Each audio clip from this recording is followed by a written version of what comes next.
भक्तों, ओम नमः शिवाय। श्री शिवाय नमस्तुभ्यम। जय श्री महाकाल। जी हाँ भक्तों, क्या आपके भी जो घर का बच्चा है उसका मन जो है वो पढ़ाई लिखाई में नहीं लगता? आप लोग बहुत ज़्यादा परेशान हो उसकी पढ़ाई के लिए कि आखिरकार आपका जो बच्चा है वो पढ़ता क्यों नहीं है। जब भी आप उसको पढ़ाने के लिए बैठाते हो तो कहीं वो घूमने चला जाएगा, कहीं वो खेलने चला जाएगा, कहीं कुछ करने लगेगा, कहीं कुछ, लेकिन पढ़ेगा बस बिल्कुल भी नहीं।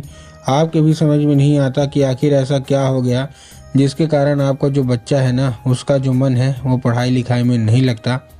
तो आपको परेशान होने की ज़रूरत नहीं है, क्योंकि ज़्यादातर जो माँ बाप होते हैं ना वो अपने बच्चे की पढ़ाई के लिए बहुत ज़्यादा परेशान रहते हैं, बहुत ज़्यादा चिंता में रहते हैं कि आखिरकार हमारा जो बच्चा है वो पढ़ता क्यों नहीं है। तो आपको परेशान होने की कोई भी आवश्यकता नहीं है, क्योंकि आज का ये जो वीडियो है ना वो केवल और केवल आपके लिए है। अगर आपने आज का ये वीडियो ध्यान से देख के समझ लिया और सुन लिया तो अवश्य रूप से आपका जो भी बच्चा है उसका जो मन है ना वो पढ़ाई की ओर आकर्षित होगा ही होगा। क्या करना है, कैसे करना है, पूरा का पूरा बताने वाला हूँ, समझाने वाला हूँ। देखिए, आपको भी पता है कि पूज्य गुरुदेव की जो कथा होती है उसमें लाखों की भीड़ आती है। कैसे भीड़ आती है? लाखों की भीड़ आती है। और जब गुरुदेव की कथा में लाखों की भीड़ आती है तो वहाँ ज़्यादातर जो भक्त होते हैं ना वो क्या करते हैं, पत्र के द्वारा अपनी इच्छा और पत्र के द्वारा अपनी मनोकामना जो है वो गुरुदेव तक पहुँचाते हैं। तो अभी गुरुदेव की कथा चल रही थी, आज से 4 से 5 महीना पहले की बात है। गुरुदेव की क्या है, कथा चल रही थी। अब जब गुरुदेव की कथा चल रही थी तो वहाँ लाखों की भीड़ आई।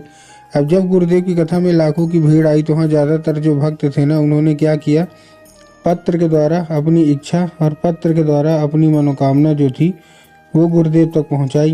अब जब गुरुदेव के पास पत्र पहुंचा और गुरुदेव ने पत्र पढ़ा तो वहाँ गुरुदेव ने देखा कि ज़्यादातर जो भक्त हैं उनकी क्या है, केवल केवल एक ही इच्छा और एक ही मनोकामना है, क्या कि गुरुदेव हमारा जो मतलब बच्चा है ना उसका जो मन है वो पढ़ाई लिखाई में बिल्कुल भी नहीं लगता।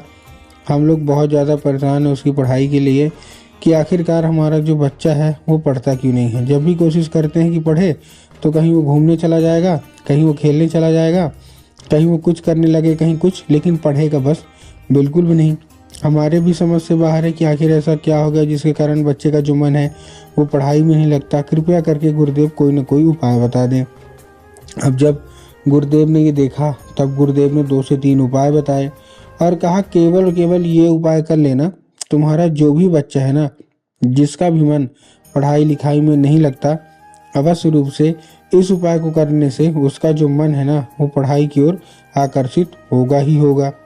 अब जब गुरुदेव ने ये देखा तब गुरुदेव ने ठीक उपाय बता दिया तो लोगों ने जा जाके इस उपाय को घर में करना शुरू कर दिया। अब जैसे ही लोगों ने जा जाके इस उपाय को घर में करना शुरू कर दिया, वही लोग गुरुदेव की कथा में मात्र 1 से 1.5 महीने के बाद वापस आए। अब जब वही लोग गुरुदेव की कथा में वापस आए तो उन्होंने क्या किया, फिर से एक बार गुरुदेव को पत्र लिखा। लेकिन ये वाला जो पत्र था ना ये गुरुदेव को धन्यवाद के रूप में पत्र था कि गुरुदेव धन्य हो आपका, आपके द्वारा बताया गया उपाय हमने कर लिया है, हमारी सारी इच्छा सारी मनोकामना जो है वो भी पूरी हो गई है। हमारा जो बच्चा था ना जिसका मन पढ़ाई लिखाई में बिल्कुल भी नहीं लगता था, अब वो बिना कुछ बोले बिना कुछ कहे केवल और केवल पढ़ाई ही करता है। आपका कोटि कोटि धन्यवाद। तो देखिए, जो लोग भी मेरी आवाज़ अभी सुन रहे हैं ना, अगर आपको भी जानना है कि आखिर ऐसा कौन सा उपाय है जिसको करने मात्र से जो बच्चे होते हैं उनका जो मन है ना वो पढ़ाई की ओर लगने लगता है, तो चलिए हम बताते हैं आपको आज की इस वीडियो के माध्यम से कि आपको करना क्या है। तो बस उपाय ध्यान से सुन के अच्छे से करिएगा ज़रूर। लेकिन उसके पहले चैनल पे अगर पहली बार आए हैं और आवाज़ मेरी पहली बार सुन रहे हैं तो वीडियो कर दे लाइक और चैनल को भी कर ले सब्सक्राइब, ताकि पूजनीय पंडित प्रदीप जी मिश्रा के रोज़ नए नए उपाय जो कि मैं उनकी कथा से सुनता हूँ, श्रवण करता हूँ, सबसे पहले मैं आपको प्राप्त करा सकूँ। ठीक, तो देखिए, जो हमारा सबसे पहला उपाय है, इस उपाय में आपको करना क्या है, आपको 3 काली तिल लेना है और 1 धतूरा लेना है। क्या क्या लेना है? 3 काली तिल और 1 धतूरा। अब देखिए, काली तिल और काली मिर्च में ना बहुत सारे लोग कंफ्यूज होते हैं कि काली तिल क्या है, काली मिर्च क्या, हमको थोड़ा साफ साफ बताओ।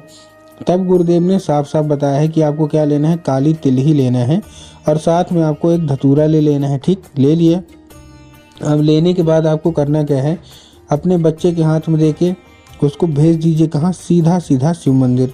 अब जैसे ही आपका बच्चा शिव मंदिर पहुंचेगा, शिव मंदिर पहुंचने के बाद क्या करना है, जैसे आपका बच्चा शिव मंदिर पहुंचे, शिव मंदिर पहुंचने के बाद उसको बोलिएगा कि दक्षिण दिशा में खड़ा हो जाए और उत्तर की ओर अपना चेहरा कर ले। अब देखिए दक्षिण और उत्तर में ना बहुत सारे लोगों के मन में अलग अलग कन्फ्यूज़न आता है कि दक्षिण क्या है, उत्तर क्या है, कहाँ हमको खड़े कहाँ होना है। तो इसका उत्तर गुरुदेव ने साफ साफ दे दिया है कि आप जिस भी शिव मंदिर जा रहे हैं ना, उस शिव मंदिर का जिधर साइड भी जलाधारी होगा ना, आपको अपना चेहरा उधर साइड करके खड़े हो जाना है। ठीक, खड़े हो गए।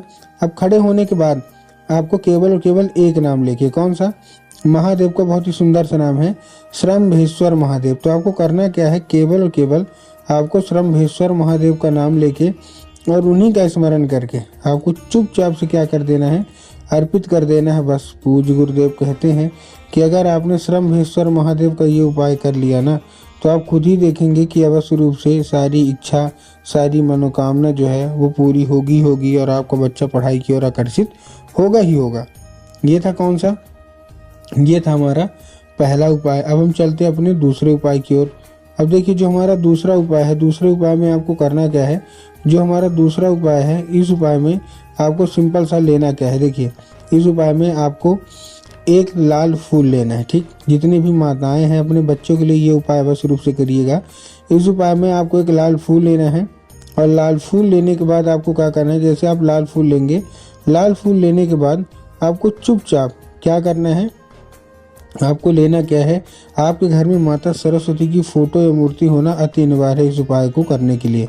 अगर आपके घर में माता सरस्वती की फोटो या मूर्ति है तब तो अच्छी बात है, लेकिन अगर आपके घर में मान लीजिए माता सरस्वती की फोटो या मूर्ति नहीं है, तो आपको बाजार जाना है, माता सरस्वती की फोटो लाना है और अपने घर में स्थान देना है। ठीक, दे दिया।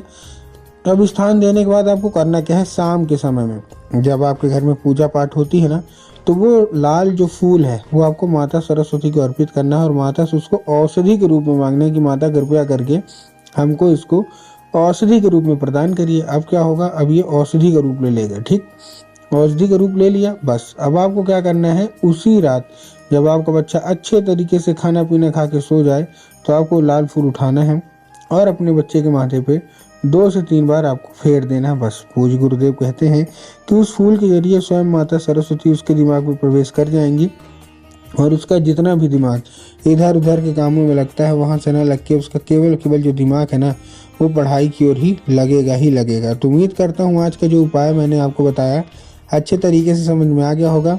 उपाय अच्छा लगा हो तो कमेंट बॉक्स में हर हर महादेव अवश्य रूप से लिख दीजिएगा।